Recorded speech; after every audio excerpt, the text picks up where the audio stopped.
I think I fell asleep.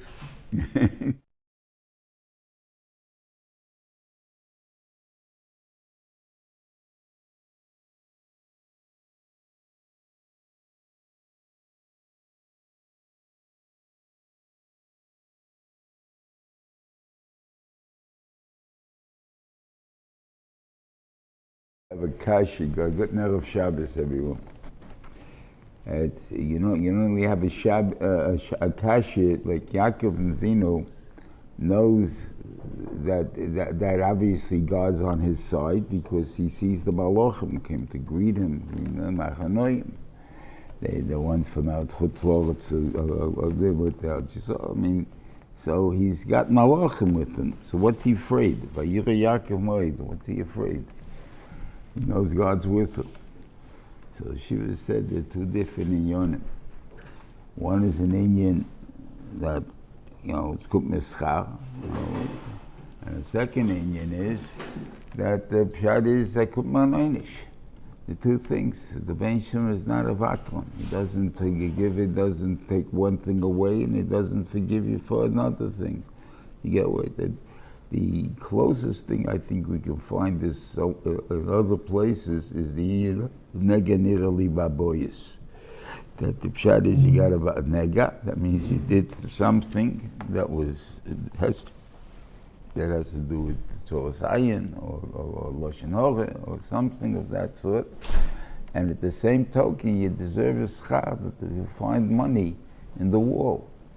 But the person always has to make a cheshbon in himself, and this over there the cheshbon is, you have to make a cheshbon that, why did the good thing happen through a bad thing? So therefore, that the mention, one thing it has nothing to do with the other. So therefore, if it happened in a bad way, even though you made good money, you have to make a cheshbon of why it happened that way. Over here, there's simply there's no don't have to have a cheshbon. There's a sakone, and there's I know that there could be things that there's problems. Therefore, I'm afraid of it. Okay. Anyway, so now he's getting prepared to do how to prepare himself for this, for this meeting. Whatever it is, you do three things. You do with tefillah, you do with what do you call it? We try to bribe him, and then we're actually at war to prepare for war. You do all three things. You have to do. So he's going to come, and they tell him that he's going to. What he called, that he said, Esau was coming with 400 people. Okay. And he made him in the Shnei Machnes. Now the Shnei Machnes, I want to explain a little bit, is going to be the same thing that he did afterwards, that he sends everybody away except himself. And the reason for the cheshbon is this way. If Kumt Me'anoinish, but God promised me that Klal Yisrael is coming from me, so I know for sure Klal Yisrael is going to exist. The question is, will I be there to see it, or will Klal Yisrael have, or I won't see it, so therefore they'll kill me, but my children will live. On the other hand, maybe I wasn't zeiche that these are the children. I got to start all over again. So I got to have another 12 children. So therefore, what do you call it? So the 12 children is one. So so I have to save myself. So those are the two machnes, is himself and the 12 children. And as far as the animals go, maybe he left it in each one, because the truth is, no matter which one lives, they have to have something to support them until they can establish themselves again. So even if he's alone, he still needs animals, he still needs some nechasim. So it has nothing to do with the fact that he's alone. What does he need anything for? He needs. Didn't leave all the animals. That's what I'm saying. The animals he could have kept with himself. Then it says, okay, what it says, and he starts to talk to God.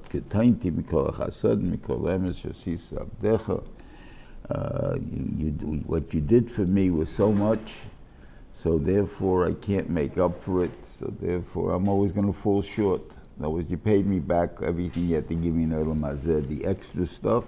I said, Kal Yisrael, that's something that's promised to Avram Avinu, and has nothing to do with you, with Ya'akov. So therefore, that we're not talking about. But the zikr is that I just don't want to see the destruction and the things over there. So he's playing over there. For that, to say that you have to give me good, I have not. I'm only asking you rachamim that you should give me. There happens to be a Gemara, which is the question of a Rav, of Banteire, something like that, has to have any gaiva in him. So the Gemara is a person should have to have an eighth of gaiva. And that's Rav, I believe. Rav Nachman says that I don't want to have any gaiva at all, and nothing at all should be from it. Now you're talking about, if you know a little in the Gemara, Rav Nachman is the one that stands up for his covet more than anybody else. So yet he says, but it's not a guy with din. He's standing up he's the son-in-law of the Reish Gelusa, and therefore, because he's the son-in-law of the Reish Gelusa, he has a certain concept of malchus, and therefore you can't be meichel on the Reish Gelusa's covet. So therefore, he's not meichel on the Reish Gelusa's covet. So therefore he has that kecha. We're talking about personal thing. I don't have any gaiva at all. He shouldn't have any gaiva at all. So what's pshat and rava? Okay, so the normal idea is because sometimes you have to give a bowling out to the community, and if you don't have the guts to do it, so you're not going to do it. So you got to give you a little backbone and give you a little bit of gaiva in there. And that guy will make it, what you a chutzpah on your part, and you bang on the table and you start yelling at the people, and Baruch Hashem, you can fill out the good. That's the normal way you learn the Gemara. The guy says an interesting thing. An eighth of an eighth, because an eighth of an eighth is a strange way of saying it. I don't know if you could have said a 64th, because I don't know what a 64th, how you would say it in Hebrew, so I don't know. But, but that's what it is. But he says it means the eighth pasuk in the eighth seder, which is Ketointi Mikol Chasod Mikol Emes. Now, I said the genius of the Goyen is that he even knew that. Like would you ever count the psukim? Would I even know that this is the eighth seder? Would I even think that this is the eighth pasuk in the seder? You don't even think about it. And to him, this was a lower portion. Or he saw it, and therefore Memela, and then unexplained, eighth of an eighth, an eighth pasuk, an eighth seven. But Namason, to God understand the Inyan of Anova, in this thing of Anova, what he just said here, as opposed to Sfaruach and what he called. Now, as Rabbi Levitis says in Ovis, that a person should be Sfaruach Moed Moed. The Rambam goes through a whole big inyan there to tell you that the difference between a shvar ruach and an onov is the midah emtzoi, between being an honor between a guy balgaivenik and a guy who is battle himself, a shvelus, and therefore that's the middle. But for the Levitis is telling you that it's a lot simpler to be an onav if you happen to be someone who doesn't need covet. Now, if you're a shvar ruach, so obviously you're not going to want anybody for covet because you don't need it. You don't appreciate it. So if I don't need it, so then I'll be around on it. That's very nice in theory. But the milah, the biggest milah we find is anova. It's always brought down. That's the mentions in the anova. And Moshe Rabbeinu, Yish Moshe Onav Moed Mikol Od Nashel Pnei Adam. That's the matter. He was a shvar ruach. It was an onav. So we got to understand what an onav really is. So give my father's definition of onav. Because normally yes, somebody, especially young kids, what's an onav? And they answer humble. Okay, what's humble? So the normal is like, I can't do it. You know, leave me alone. I'm a nobody, or something like that. So the Shiva used to say, if you don't know who you are, then you're not going to accomplish anything, because you're always going to say, I can't do it. So a person has to know who he is, and he still has to be an honor. How do you do that? So he said the way you do that is the way the Gemara says that by the grandson of Yeshua ben Levi, the Rav ben Levi of Yeshua, either had a dream, got sick, died. We don't know, whatever it is there, because two different Gemaras have two different. One he died, one he got sick.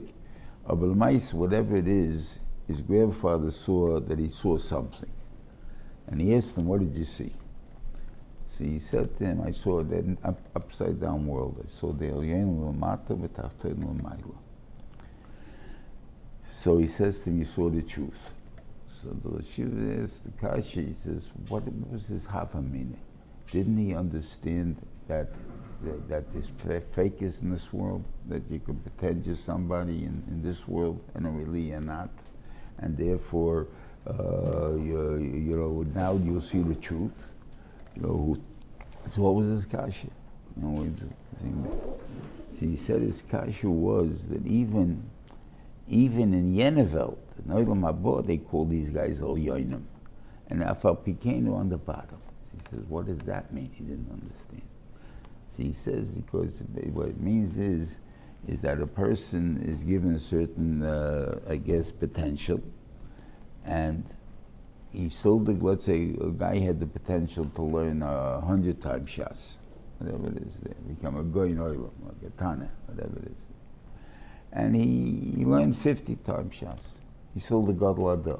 You know, there's nobody that's bigger than him. Nobody learned that much, no one knows that much, no one's, what do you call it?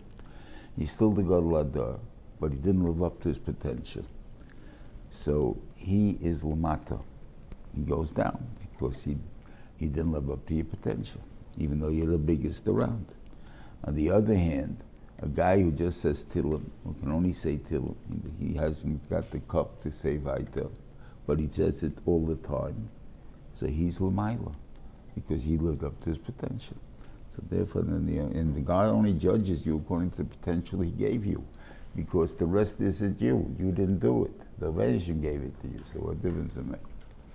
So therefore, the difference is this thing. So when you're none of means, I look at myself, and this much I know. I didn't live up to my potential. That much I know. Was anybody else I see in the world, did they live up to their potential? I don't know if they lived up to their potential. Therefore, I always have to assume they may have. And if they did, I have to give them cover. They're better people than I am. I'm a bigger person than they are because God gave me bigger things, but that's not, I'm not going to take credit for it. That's because God gave it to me. Once you have that attitude, then I don't think you have to be a shval ruach. I mean, basically, that itself gives you things. So how do you ever stand up for your covet? You're not standing up for my covet. I'm standing up for the Benishim's covet. The Benishim gave me a thing that should be Torah. I'm supposed to do this job of leading the people, making them listen to the Torah and stuff like that. And if they what do you call, make fun of it and stuff like that, you know, then it's, I'm not going to have that hashpoya. I have to have the hashpoya. So therefore, that's part of my job. It's not a point that I'm doing it for my covet. And I think that. How is Rishiva explaining the Vilna Gaon's pshat of that Katayin Timikala Chasadim? That means also a person should have no gaiva at all. Meaning that there's nothing that I did. So what am I going to have gaiva about? So I'm saying, so that's, I told us, that's why I'm still Yeshiva is tight. What do you call it? I have no gaiva, but I know who I am. I mean, there's no question of who I am. And I think, but there's no gaiva. I remember, I'll tell you a story. I mean, I don't think it's any Lashon Hara because I think it was done L'Shem Shemayim. There were certain Rosh Yeshivas that were known for money covered that Torah for themselves. And I happened to be in Tels at that time. At the time, Bali Meir Bach was Rosh Yeshiva, and a certain incident happened, and he came into the dining room, and the benches was faced, not facing him. In other words, he would come in inside. We sit on benches. There was no chairs there, and the benches were this way towards each other, and he's coming this way. So normally you didn't see him, but people obviously saw him because you're looking around, so the people stood up and came to the table where I was sitting at, and one guy didn't stand up. He didn't stand up. He was probably acing then. He picked him up by he was a strong man, picked him up by the shirt, pulled him up, and gave him a slap across the face. Now it's for not standing up. I told this to my father when I came home to Ben Azmanim. So he told me it's schwer to uncover a Torah for sich allein, because people misjudge it. But I always had this feeling, this funny feeling. Many years later, I was in yeshiva of a Talmud of mine, Eretz Yisrael, and the mashgiach of that yeshiva was someone I knew from Telz. Yet his name was Goldhalber, and he was a mashgiach of that yeshiva. And he happened to tell a story. He says, once I was in Telz, and he says, what happened? He already stood up for Bali Meir that morning. So, I stood up one time, have to stand a second time, whatever it is there, and he's in the hall with him, and he's sitting. And Bali Meir came in and he passes by, and he goes over to him, and he gives him a 20-minute bawling out. Like the chutzpah didn't stand up, and this and that, and whatever it is there. Years later, he becomes the yeshiva's driver. He's driving the yeshiva, and the yeshiva says to him, Goldhaber, you remember that when I once yelled at you for not standing up for me? He says, yeah. He says, do you think it was a covet for me to yell at you, to make you stand up for me? That's a covet. I'm on my own covet. It's a covet. It's no covet for me. You know why I did it? Because I can come with Shemayim, they're going to tell me, why didn't you go, how could I have covered a Torah and you didn't do anything about it? And they're going to mun me. So I had to do it, so I just stood up and stand on it. He told me the story, so obviously I saw that the Bayimei meant that the Shem Shemayim. You understand? So it was a different attitude, took it away. That's the point, that he meant it, but how do you do it? That's a good question. That's what I'm just saying. But this way was that he explained it to him, and it was what he called. But anyway, so that's the din of Anova. And so, but none of us that way, so you know who you are, you're okeiches, but it's not yours. There's nothing to take credit for. That's the important thing. The Mishnah that says, that's what I was answering. Shval Ruach doesn't need covered. So therefore he doesn't need covered. He's never shy of being a Balgaivenik. But to be the Emerson Meile is to be an honor. That's the state in the Torah. So it depends, but if it's always dangerous, this type of an honor won't be dangerous. If you understand that the kumchin it can cover, that's basically, and that's why you see an interesting thing. Where does it say by Moshe Rabbeinu? His sister Aaron and Miriam made a toyus in how big Moshe was. So they Gambonu Diba Hashem and the whole thing, and then the Hashem pulls him out. So I come in a dream, to him I come upon him. I mean, what was he trying to tell you? The thing that he came upon him, Moshe Rabbeinu never told anybody. Why? Because not Negeya. Torah is Torah, no matter what it came, whatever nevuah it came through. It's Torah. This is Torah. Another nevuah can be a bigger nevuah, but it's not Torah. It has nothing to do with Torah. So therefore, I don't have to tell you about it. He never told them, so they thought, Gambonu Diva Hashem. So therefore they had the thing. And that's where the Parshas says there, VaYishlach of Moed, is by the Maisa of Miriam and Aharon. That's it.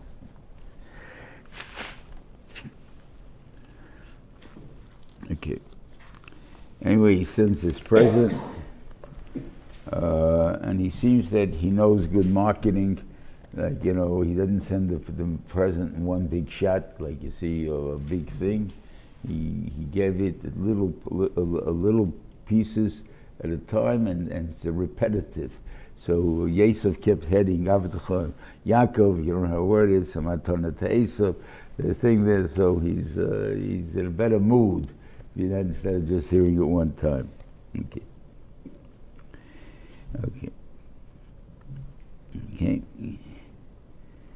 Anyway, so what happened over here said they took 2 pages. Yeah. And okay, that night, after he splits the machanes, he has a fight with the malach. So the normal assumption is it's the malach of Esav.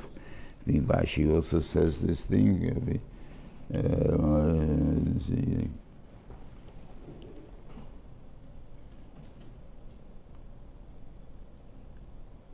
No, it doesn't say exactly what it is, but everyone he says Pirsha Chazal that Shehu Sorish Esav. Right, that's a normal assumption. Always he's trying to stop Yaakov or whatever it is there, so on. There's a medrash that says it's Bechoel. That's a sore of Yaakov. So why is Yaakov fighting with Yaakov for? So I think this would be pshat. We find before Vayives Esav is Habecherim. Parshas told us what did he do. He said, "Anechi Heilech Lamos, I'm going to die, and V'Lamali Becherim." And for that, Vayives Esav Becherim. And there's 2 pshatim in that. I'm going to die. One of it's dangerous. There's chorus for every little thing. If you were tummy, you eat something, whatever it is, you're going to be some English. Who needs it? It's dangerous. That's Jesus. I didn't try even to do it. And the second one is it's a short period of time, no big deal. Levi's going to take it from me anyway, so who needs it? And that's no big deal. Either way, it's considered a bezoyim. Okay. That's what it says. So here also, Vayira Yaakov, you're afraid. I thought you were a brave man. You're afraid. You're afraid you're also going to do the same thing. You're not going to put yourself in danger.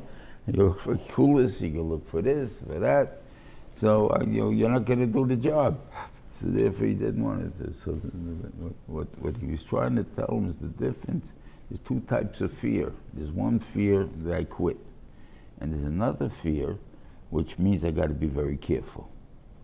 But I don't quit. And that's what I'm going to be. It makes me better, it makes me stronger. And what he does, that was the fight between him and the Malach.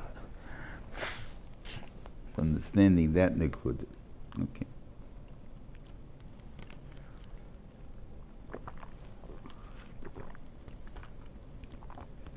Then when finally Esav catches up to him, he sets up the shvachas first with their kids, then Leah, and then Rachel.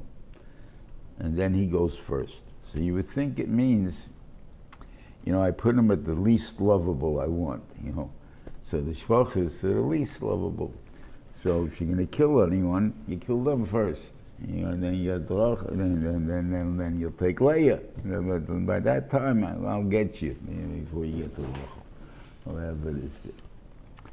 It doesn't make any sense, because even if you're tiny, that was the feelings he had towards the woman.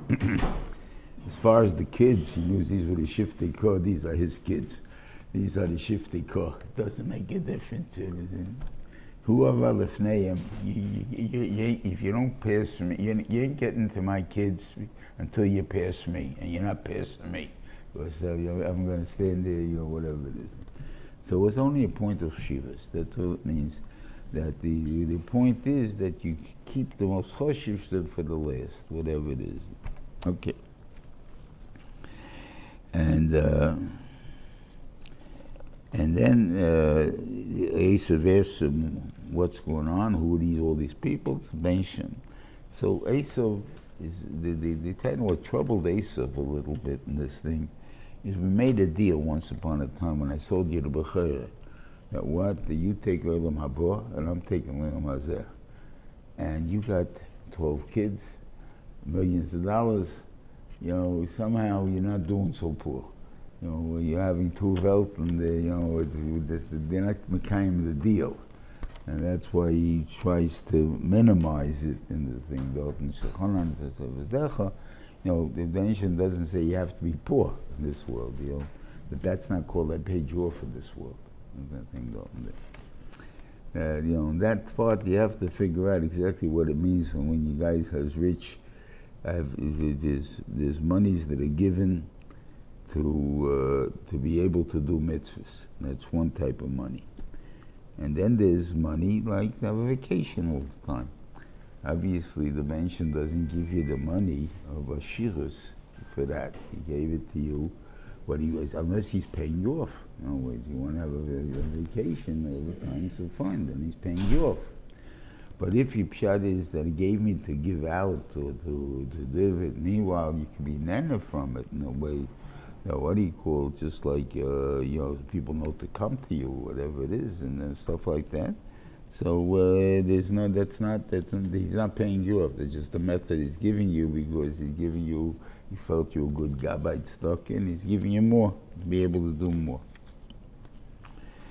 So he asked him anyway. What was this matana you were sending? He said, I sent you matana, you know, we have good feelings towards me, or whatever it is. So he insisted, nah, keep your stuff. Yeshli ravach, he got plenty. And Ya'akov keeps begging him, no, please take it, Yeshli kol. So Shiva said, what's the difference in Yeshli rav and Yeshli kol? It's a shkof difference. He says, there's two people who have money.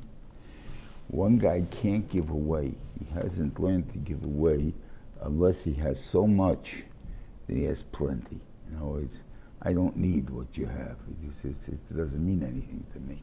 I have plenty. So therefore, that's Esav. I don't need yours because I have plenty. Yaakov says, no, I have everything I need. I need to give you too. In other words, there's money I need to bribe you with. It's something that's also I need. And for that, he says, maybe the Rashi looks for reason. How come in the beginning it says, Vahili, Shur, V'chamer, Tzoim, V'eved, Shifra. He uses the singular, and he explains that in Hebrew, it can be used, the singular, for a group. In other words, is that, so Shiva said, maybe it can also mean that he's telling you, I have a cheshbon for everyone that I have.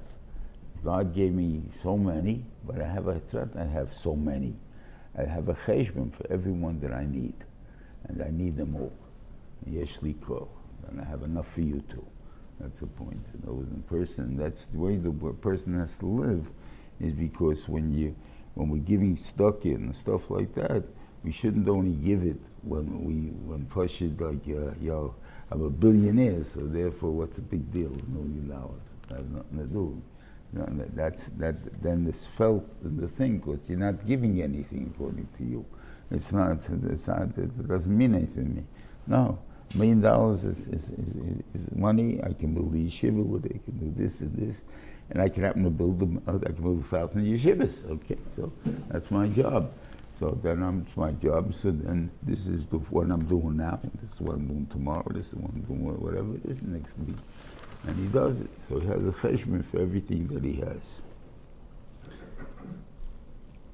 Okay, and then they split, and Yaakov is stalling on his way. This is the ganze kashit for this. He was nanash. The big stall took him 2 years to get to his father.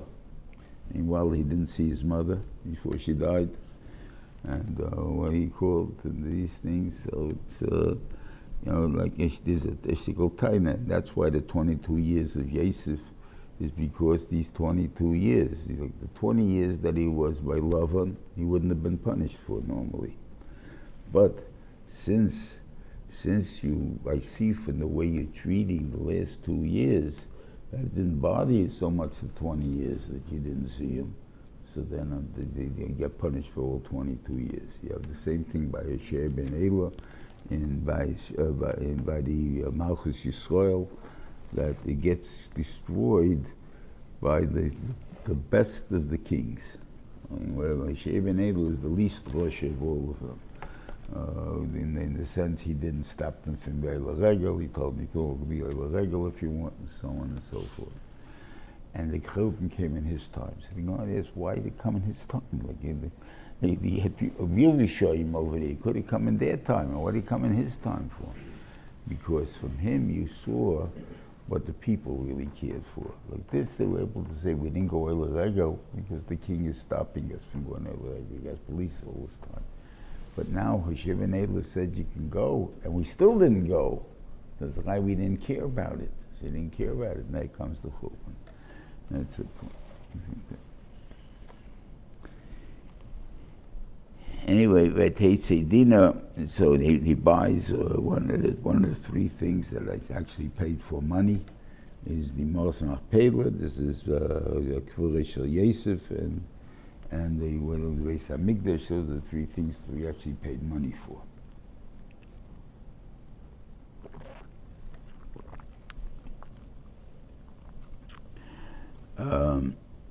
So I Tetzi Dina Basleya Sheyoda Ya'akov Liris B'Bnei Soretz.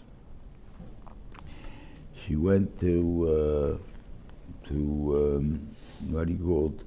They said, why to Losh Matei Dina Bas Leah? Rashi says, why not Bas Yaakov? It says because Leah was the Atzonis. It says before when he played by the Doi B'nai. So she went and she told Yaakov that tonight you're mine. So that was like a brazenness to a certain extent, right? So you think it's a chasson, right? That seems to make the complaint. No, that's, I think it's still the mois. So the mois meaning that this is a midah of Leah. So obviously it's a Leah that's coming down into Klal Yisrael, and people who are going to have this thing there are going to be women that are going to be speakers. They're going to be mechanches and mechaneches. They're going to be professionals, whatever they're going to be, the women. And that has to come from this midah. That the pshat is, I'm not what he called someone who hides in the corner. I'm out there in the thing there. I'm still kvod masmelach panima, but I'm still a masmelach. That's the point. You got to know who I am. That's the thing there. Masmelach comes with. I come with a ritual now, but I come. That's not just. I'm not afraid of it. Okay. So he saws it, and he rapes her, and whatever it is, and the shiloh, she has children from him or not, and this is very interesting, because you have at least two children that are blamed on him, on him or her. One is for sure Osnas. Okay, so that was Osnas, and then the Shol Banas Gananis, was it really Shimon's son, not Shimon's son, whatever it is there, because that's hard to say it's Shimon's son, because she's a sister in her aim. The system in of, you can say that he lived with her. But the system in her aim is also benoyach, so it doesn't, you couldn't have a heta for that. So exactly what pshat is, I don't know. It means I treat it like my kid, okay, whatever it is, but it means she had the kid already. So therefore, so was a boy, a girl, how long did he keep her? All of this thing is not, it seems to be just a one-night deal. And whatever you think, okay. And they were, and this was obviously a terrible thing that happened to Bas Yisrael, another thing there. And the Shvatim were very upset. And the two of them that were Kanoim on Hashanus more than anybody else was Shimon and Levi. And that was the taina against Zimri, was that you come from Shevet Shimon. You say there was your father. His father was a kanoi for snus, and you went and did it. How could you do something like that? That was the point. But then anyway, Shimon and Levi are achim. They have a thing there. It's things that you have to really think about. The Shimon and Levi, they're called achim. They even in the case of VaYishlach, they're the ones that caused the VaYishlach. And we call them ho'echad. When they're not together, he's called ho'echad. The one, that means that they were always together. Shimon and Levi And the truth is, and Yaakov Avinu curses their kas or rapam, what do you call it, the terrible thing, right? So and who are they? These are the two Shvatim that are the teachers of Klal Yisrael. They're the Rebbeim of Klal Yisrael. Lamdi Tanekis, and the Sefer comes from Shimon, and comes from Levi. So you have the Ikar Teshuvah. So why is the Torah by these guys? No, these guys have an anger. I don't think that. The anger is not anger because they're angry people. They're angry because they care. It makes a difference to them. And therefore, if they care, if you learn or not, then they'll teach you. If they couldn't care less if you learn or not, they're not going to teach you. So don't learn, who cares? Whatever it is there. So that's what's the point. These are the people who are Tagamai people. On the other hand, if you misuse the anger, unfortunately, so then all up. But again, they felt threatened. They felt what he called them. There wasn't this that they did what they did. But the idea is that you still was misused because it was out there because he was innocent. So therefore, you didn't do it right.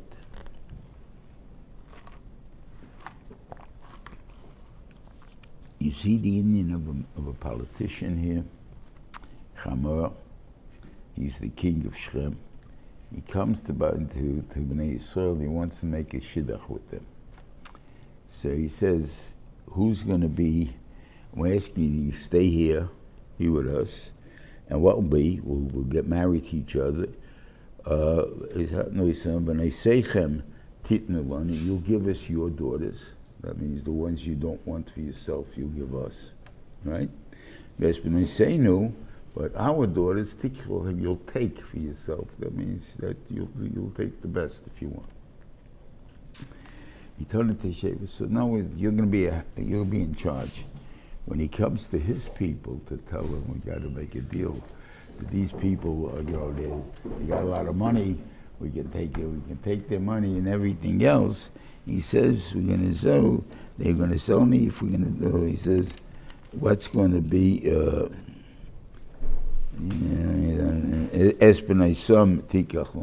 Their daughters will take for ourselves. And the ones we don't want, we'll give to them. So as he's playing each side, he gives them, I'm going to do for you. And I always say that, and I guess, and that's what kept the guy in office. What am I going to tell you? Anyway. And the Ikir is Mila. So Mila was something that was known. It wasn't shot that, Mila wasn't stabbed to lift Matan Torah. So I did, but Avram Avinu was, the Benishim gave him a mitzvah. But who would want to do it? You know what I mean? No, they understood that someone who mouths himself is somebody who's interested in perfection. It's the one piece of the body that's unnecessary. And it's a chinuch statement, and it says that the reason that the Midrashim gave us this mitzvah that we do milah is that we should know that we have to protect whatever we have left to ourselves. So therefore you have to perfect it yourself. You can't say everything you got to be perfect without me. No, you got to do something about it also. And that's the point. So they knew that. So the question is just if I at least pretend to be such a person. But the idea, they understand why it's a bullshit. You guys are satisfied to be what you are. We want to be hecher mentioned. So we want you to be a person that's going to be hecher mentioned. That's the thing. Anyway, so Shimon and Levi went out and killed them because they were weak on the third day, and whatever it is there. And they took everything, and they actually have an argument with Yaakov Avinu. Yaakov Avinu, while tinies to them, like, you put me in sakona, you put the whole family in sakona, and their claim is achisenu. Says,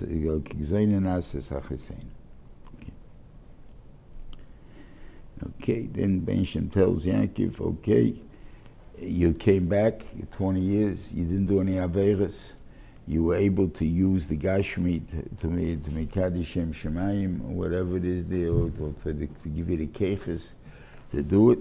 Now once you become the Neder. And this thing does, so he comes in the thing Dalton. So first they take care of this, and then they build Mizbeach, and again it doesn't say they brought Korbanos. And by Thomas Devarim Menekes Rivka, this when Rivka died, Vatikva v'tachas tachas alein, v'yikra shmai alein b'chutz. So Shiva said, you know, there's an attitude of people. How old was what do you call it? Devarim Menekes Rivka. She was a Menekes when Rivka was a kid. Right? How old is Rivka? How old is Rivka at this time? We're assuming this is when Rivka is dying. How old? It doesn't really say how old she was when she died. I'm just trying to figure out. She's how many years younger than Ya'akov? She's many years younger than Ya'akov. The Yitzchak Melech. Yitzchak was 37 when he found out about it. She was 3 years old when she marries him, right? So he's 40, he's 37 years older than her, he's 40 years older than her. And they're married for 20 years when they get the kids and whatever it is there. 37 years older than her, right?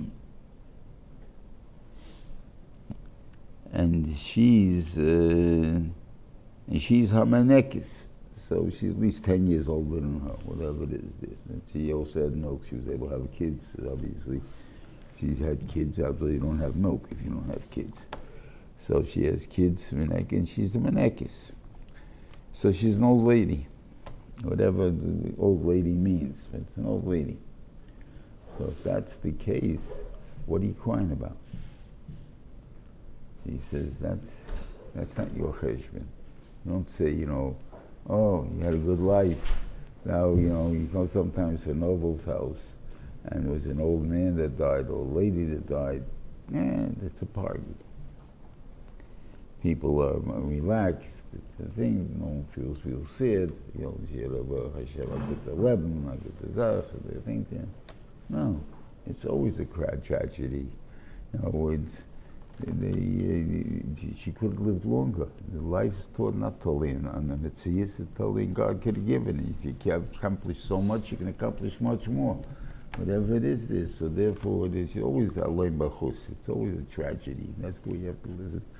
And you see it sometimes by kids themselves. The other people don't seem to be so troubled. But the kids is fachta mami gestorben, fachta tati gestorben. Whatever you're going to say, this is what I. Okay. So it's always something to keep in mind.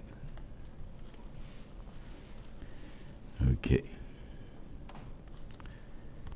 Okay, he gives them again, the Yisrael Beisil, and he counts that Rachel dies on the way. They make Matzelis Rachel, and then that's the Kever Rachel, and then he goes to Migdal Leda, he b'shchein Yisrael be'eretz hahi, vayerech Reuven yishivas bidlos bidlo Yisrael v'yishma Yisrael.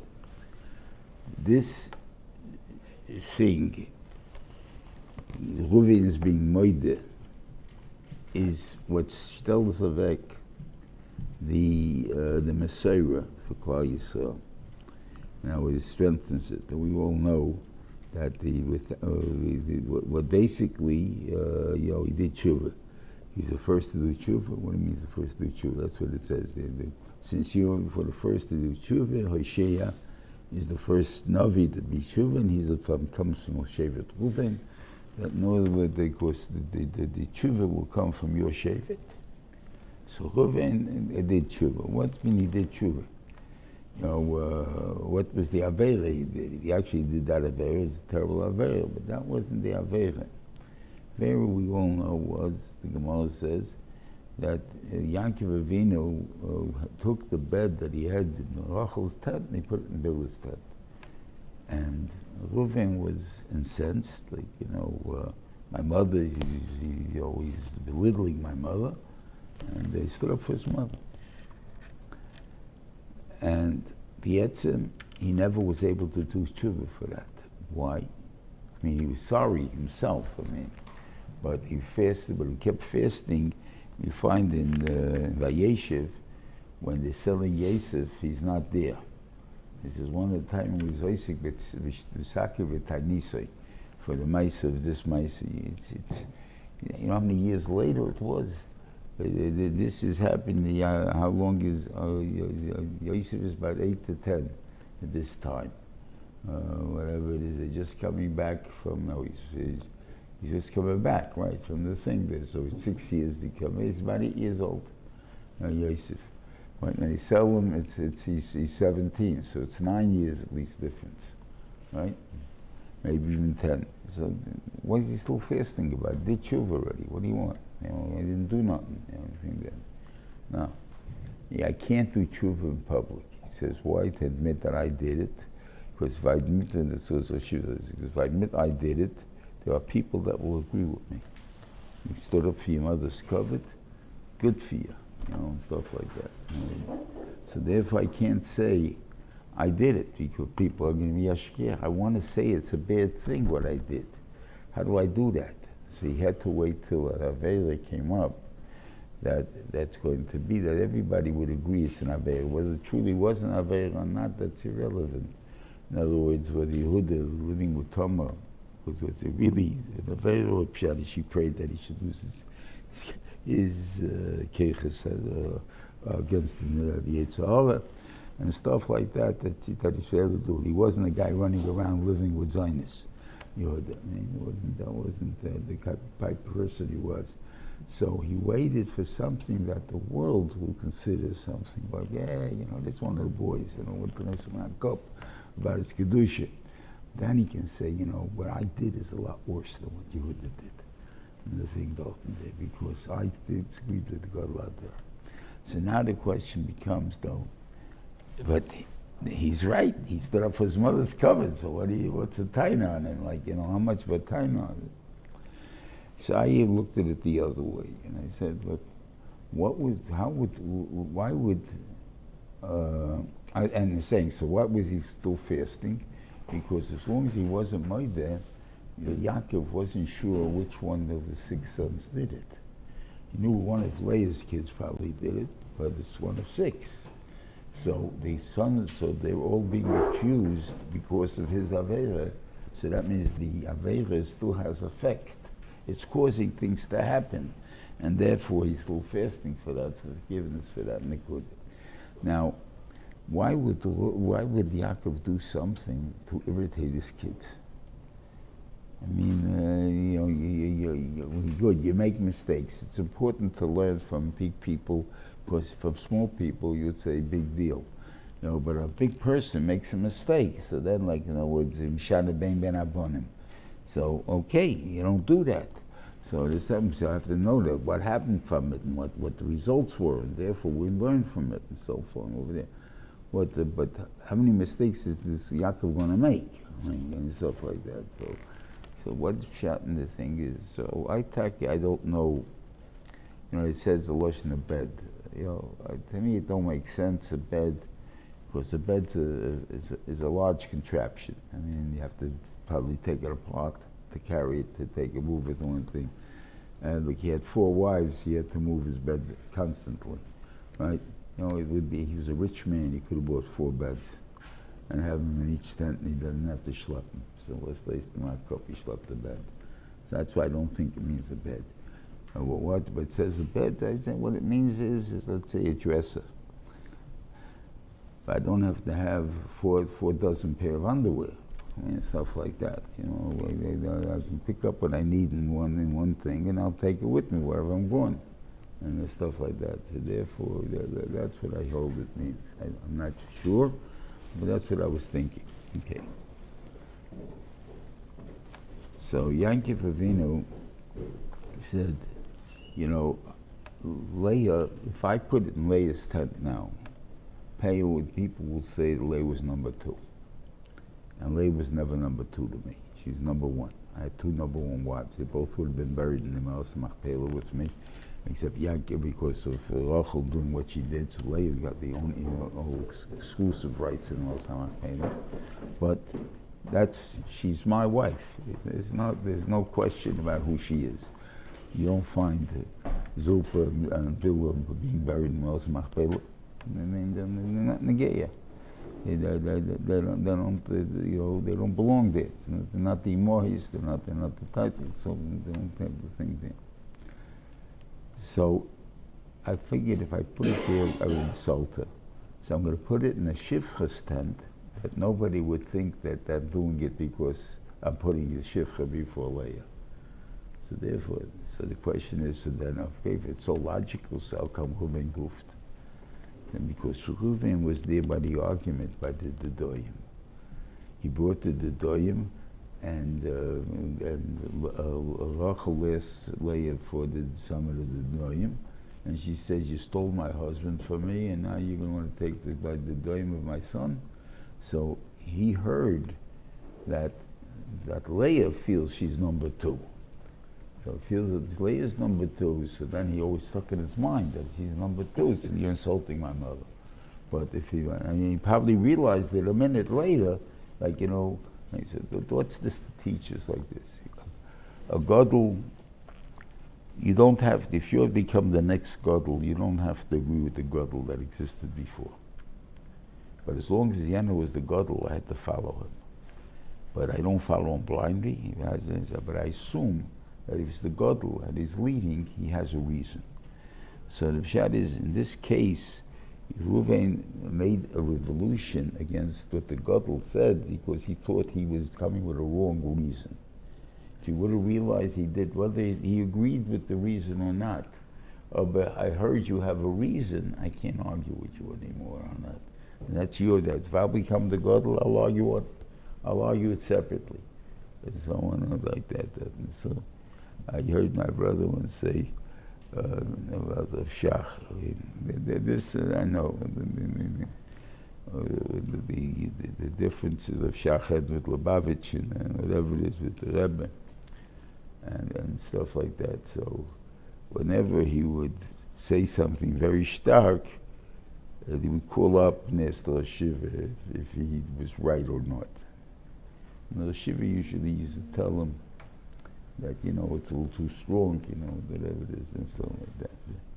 And he would hold himself back. And the Shiva was niftel, then he went out full fight against the Lubavitch. No, I'm the boss. Till then, the Shiva was the boss. No, I'm the boss. Therefore, you take anything. So so it makes sense. Like, as long as you want to hold this, I hear what you're saying, and therefore you're the one that's in charge. So I'll follow your orders. Once I become in charge, I become in charge. Now,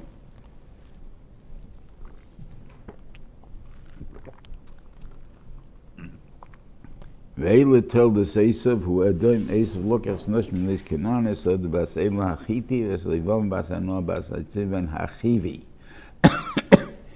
This woman did not exist, right? Levam bas Anoah. So Rashi, this is who she is. Yehudis bas Be'eri hachiti. So why did you call her Chiti? Why did you call her Chivi? Right? What are you changing the names for him? And what's your point of putting in Yehudis? He says he was out to fool her by saying that Yehudis, she denies Avodah Zarah, until they found out that obviously she was Avodah Zarah all the time. And as a Yikatz, I think that.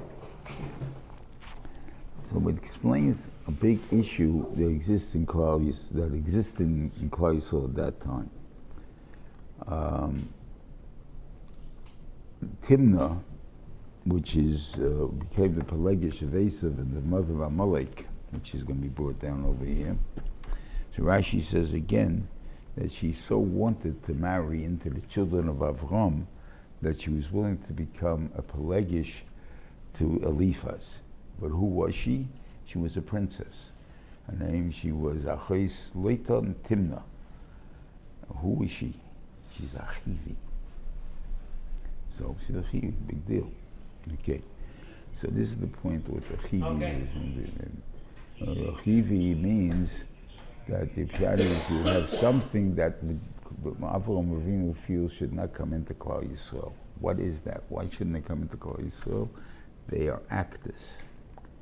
And because they're actors, where do we know that they're actors from? First of all, that he made her pretend to be Yehudis. She's an Avodah Zorah. How is she going to put on an actress? She's doesn't believe in Avodah Zorah. She's a good actress. She happened to be a lousy actress, but she was a good actress. That's things he thought would work. Because otherwise the Chivi wouldn't let him marry a Chivi. So he had to sneak her in as a Chiti. And the thing though, that's the thing. I'll just learn some Chiti, what's the difference? But I'm saying what's the difference? The seven umas, there's a big difference. So we know, so therefore we know from this fact that she's a Chivi, that the Chayri are Chiti, are Chivis. Right? So why they call the Chayri? Because they were able to smell the earth to know what you can plant in it. So they had that ability to do that. So they were, but really they were Chivis, and therefore they wouldn't have married into Klal Yisrael. And they belonged, the Chivi was Esav's Chelik.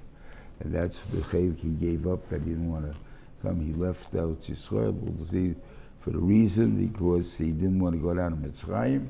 So therefore those cities we were able to take them when we captured El Yisrael. Otherwise we had to wait close at Lovely when Esav will become ours. But until then, we're there, so therefore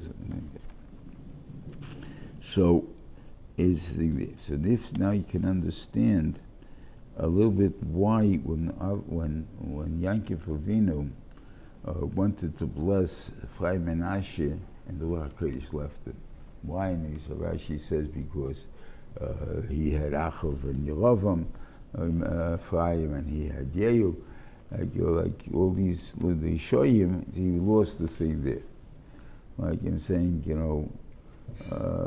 and then all of a sudden he shows him the Ksubit, everything is fine. What's everything fine? He shows it was Osnas he's married to. Oh, he married Achivi's daughter. Because who is Shem? Shem is Achivi. It's also Achivi. So the Shem also has this midah of acting. As they say, he was a politician. For this way he talks this way he talks this way. And like they can talk to, I don't have to believe what I am. So the kasha was, how does Yerav ben Avotus, the Gadol be able to be a Chayta Machtes El Rabin? And how is it that you can be an Ach LaShem and an Av LaVedah Zorah? That's what his name is, Ach Ov. And how is that possible? You shout like this, because I don't necessarily live who I am.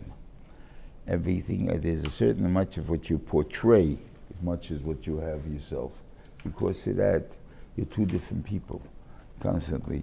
It's a dangerous job. And therefore, the Avram Avinu wanted to keep it out of Klal Yisrael because he keeps people from getting to tumult who they are.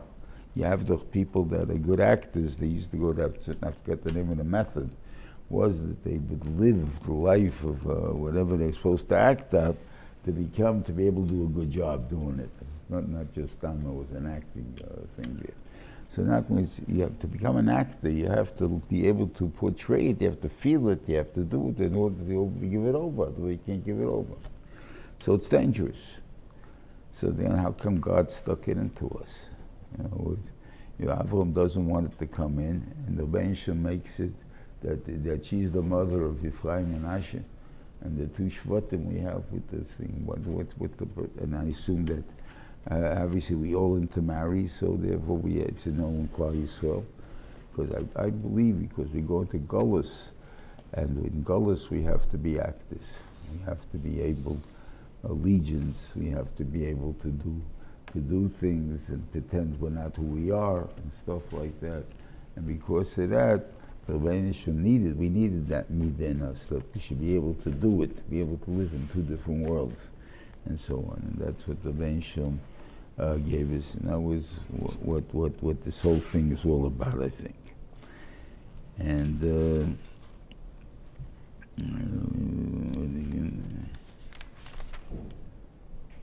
yeah, okay, the rest of them are just the names, we found when mules happened. But it's all of these things. The kasha becomes one thing on Eliphaz. Eliphaz is considered one of the Nevi'im of Umas Ha'olam. He's one of the friends of Eov, Eliphaz Hatemani, and he said it's him. And the reason that he was such a tzaddik was because he was raised by Yitzchak. You know, Yitzchak when he was Yosef's kid, so Yitzchak raised him. Yosef was out having a good time. So so how did he go so wrong? He lived with his father's wife and stuff like that. He's Kayach's father and stuff like that. So I say it could be that first of all, you don't know who was the cause of that. You know what caused it. It's possible that she did it, that she tricked him into it or whatever it is, into however it is there. But we don't understand people and the different madrigas and different times and different places where a person can be once one thing and once another thing. And that's, I think, we have to evaluate among, because if you say he was a Navi, he had to be somebody. He's not somebody with a big schmutz. He's going to be something that had a größere mensch. So what was it? How was he able to do these things? So obviously you got to say that somehow that it was not necessarily his will, but Matthias was, that's what his kid is. And that they counted as his kid and stuff like that means that bullshit does not exist. That's the main thing. The bullshit don't exist. That doesn't exist even by him. That may be. Yeah, have a good Shabbos, everybody.